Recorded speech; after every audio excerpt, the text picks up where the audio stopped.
নমস্কার বন্ধুরা, KDD kitchen and ব্লগে তোমাদেরকে স্বাগত জানাই। আশা করি তোমরা সবাই খুব ভালো আছো এবং তোমাদেরই ভালোবাসায় আমিও খুব ভালো আছি। আজকে আমি তোমাদের সঙ্গে নিরামিষ থোড়ের একটা রেসিপি শেয়ার করব। আশা করি তোমাদের ভালোই লাগবে। তার জন্য দেখো আমি এইভাবে ছোট ছোট করে থুরগুলোকে কেটে নিয়েছি আর একটু হলুদ দিয়ে মেখে রেখেছি, তা না হলে থুরগুলো তো একটু কালো হয়ে যায়, তার জন্য। আর থুরটা দেখো ভীষণ কচি থুরটা। এবার আমি এটার মধ্যে দেব দেখো সর্ষে বাটা,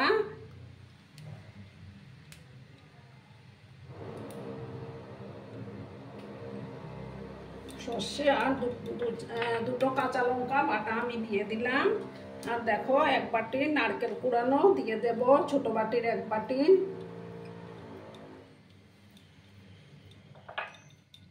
আর এবার দেব পরিমাণ মতো লবণটা অ্যাড করে দেব।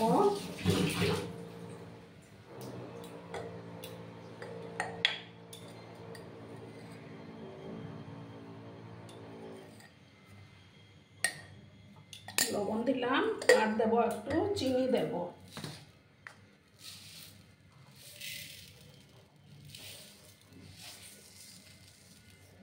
এক চামচের মতো চিনি আমি অ্যাড করে দিলাম।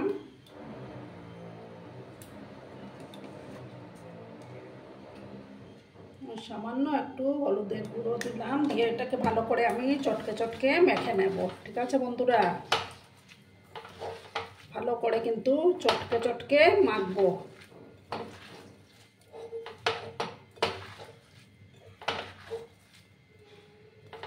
আর বন্ধুরা, ভিডিও দেখার শুরুতেই কিন্তু একটা লাইক করতে তোমরা ভুলো না। তোমরা লাইক করলে ভিডিও বানানো উৎসাহটা অনেক গুণ বেড়ে যায়, প্লাস আমার ভিডিওটা 10 জনের কাছে পৌঁছে যেতেও সাহায্য করবে। একদম ভালো করে আমি চটকে চটকে মেখে নিচ্ছি এটাকে। আর থোড়টাও ভীষণ কচি থোড়।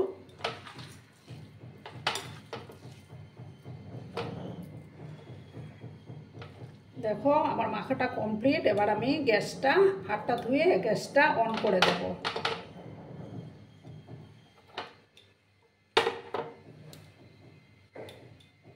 দেখো বন্ধুরা, আমি প্যান একটা বসিয়ে দিয়েছি। এবার আমি তেল দিয়ে দেব। রান্নাটা কিন্তু আমি সাদা তেলেই করে নেব। আর এই রান্নাটাতে কিন্তু ফুলের এই রেসিপিটাতে তেলের পরিমাণটা একটু বেশি দিতে হবে। তেলটাকে এখন প্রথমে ভালো করে গরম করে নেব আমি। আর যেসব নতুন বন্ধুরা আজকে ফার্স্ট টাইম আমার চ্যানেলে ভিজিট করছো, তারা অতি অবশ্যই পাশে থাকা বেল আইকনটি প্রেস করে রেখে দিও, যাতে করে আমার ভিডিও ছাড়ার সাথে সাথে নোটিফিকেশন তোমাদের কাছে পৌঁছে যায়। পুরনো নতুন সব বন্ধুদের জানাই অনেক অনেক ভালোবাসা। তেলটাকে প্রথমে ভালো করে গরম করে নেব।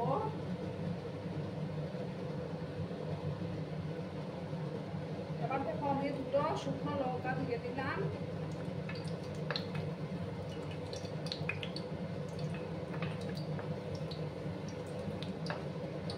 লঙ্কাটাকে ভালো করে আমি ভাজা ভাজা করে নেব।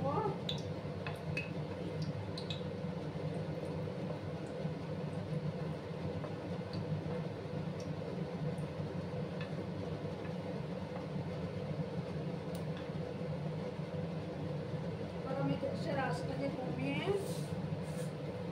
কালো 1 চামচ কালো সরষে ফোড়নে দিয়ে দেব।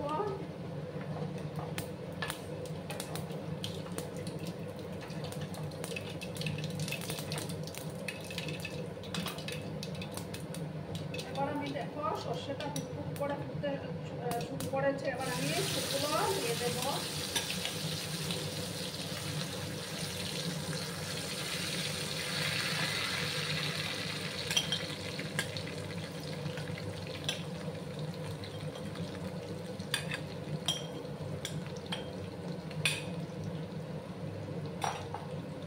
এবার আমি এটাকে ভালো করে নাড়াচাড়া করে নেব।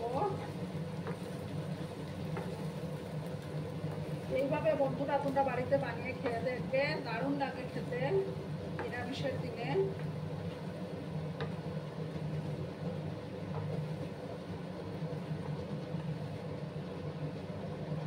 এই রান্নাটাতে কিন্তু কোনো জলের ব্যবহার আমি করব না।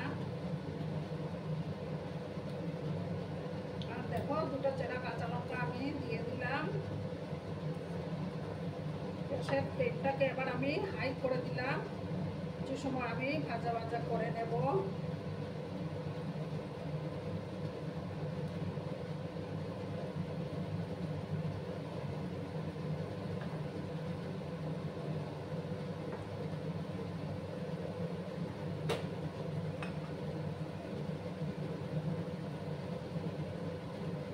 আছে আমি 2-3 মিনিট এটাকে রান্না করব, তারপর আমি গ্যাসের আঁচটাকে কমিয়ে দেব। ঠিক আছে বন্ধুরা, তোমরা কিন্তু ভিডিওটা একদম স্কিপ করো না।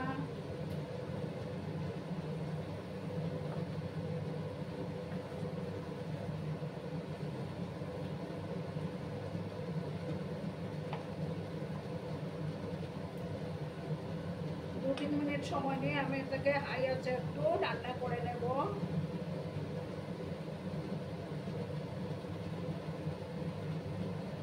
দেখো বন্ধুরা, 2-3 মিনিট এটাকে হাই আঁচে রান্না করার পর আমি এবার গ্যাসের আঁচটাকে কমিয়ে দেব। একদম লো করে দিচ্ছি আমি।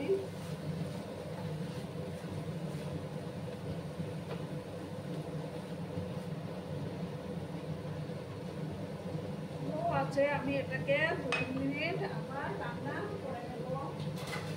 এবার আমি এটাকে একটু ঢাকা চাপা দিয়ে রেখে দিলাম 2-3 মিনিটের মতো।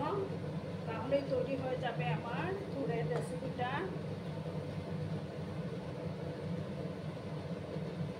দেখো বন্ধুরা, এবার আমি ঢাকাটা সরিয়ে দিলাম। দেখো আমার রান্নাটা প্রায় কমপ্লিট। দেখো কত সুন্দর কালার এসছে, থোড়গুলো তো ভীষণ সফট ছিল। এইভাবে তোমরা বাড়িতে বানিয়ে খেয়েও দেখবে, দারুণ লাগে খেতে। গরম ভাতে জাস্ট ফাটাফাটি লাগবে, আর খুব সুন্দর একটা ফ্লেভারও বেরিয়েছে।